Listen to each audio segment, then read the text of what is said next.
What would you have done differently? Hindsight is a wonderful thing, but now you have the opportunity to learn from it. When the pandemic started, you didn't know how you're going to react, you didn't know what was going to happen, and you didn't know what was going to happen around you. But now it has happened. It's relatively recent, so now is the time to reflect on that and take it and say, well, what could I have done differently? Me personally, I would have probably not gone so deep into my hole. My first response is to make sure I'm looking after myself and the little ones behind me. Well, not quite behind me, in the photos behind me. Me and those guys, it was, for me, my job was to make sure that I'm looking after them as best as I could do, but also sometimes when I'm trying to be really, really positive, it can come across as a real negative. So my job was to make sure that I looked after me and the kids, went into a little hole and looked after ourselves.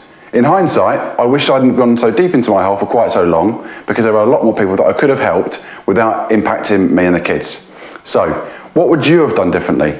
And now you've decided, or now you've taken the time to think about what you would have done differently, how might you do something about not doing it in the future? I've committed myself now to a lot more things. I've taken on the presidency of a BNI chapter.